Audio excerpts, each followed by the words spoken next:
ધારીમાં 5 kilometre દૂર ખીચા ગામમાં એક સમય તાલુકાનું શ્રેષ્ઠ ગામ હતું, પણ હવે ઘણી ધોરી વગરનું આ ગામ જ્યાં જો ત્યાં ગટરના ગંદા પાણી અને ઘર સુધી પહોંચી ગયા છે, જેનાથી મચ્છરોના ત્રાસથી ડેન્ગ્યુ, મલેરિયા અને ટાઇફોઇડ અને ઝાડા ઉલટીના રોગોથી લોકો પીડાઈ રહ્યા છે।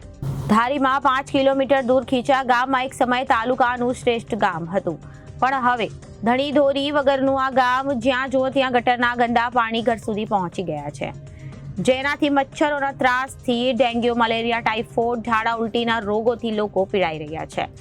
ગ્રામ પંચાયતને વારંવાર રજૂઆત કરવા છતાં પણ પ્રશ્ન ત્યાંનો ત્યાં જ છે, તો તંત્ર આમાં દવા છંટકાવ કે ગટર અંડરગ્રાઉન્ડ કરે એવી ગ્રામજનો ઈચ્છી રહ્યા છે। ગ્રામ પંચાયત ધ્યાન આપતી નથી। સરપંચ અમારે કોઈ છે નહીં, તો અમારે કરવું હું? અહીં અમારે હાલવાની જગ્યા નથી, ચોમાસામાં હલાતું નથી।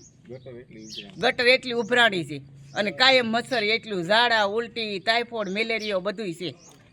ગ્રામ પંચાયતમાં તમે અરજી આપી છે? હા, ગ્રામ પંચાયતમાં અમે અરજી આપી છે, કોઈ ધ્યાન દેતું નથી, કોઈ જોવાય નથી આવતું। 1 વર્ષ દિવસથી અમારે થાંભલે ગલોપે નથી ને કાંઈ નથી। એટલો મંદવાર હોવા છતાં અમારે ઘેરે કોઈ જોવા આવ્યું નથી। ઘેરે ઘેરે તાવના ખાટલા છે। કોક મરી જાય ની રાહ જોવો છો? ગટરનું પાણી હવે ઘરમાં રસોડામાં ઘરે છે।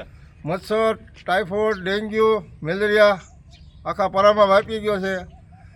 કોક મૃત્યુ પામે એની રાહ જોવો છો? રિપોર્ટર સંજય વાળા, ABC ન્યૂઝ, ધારી।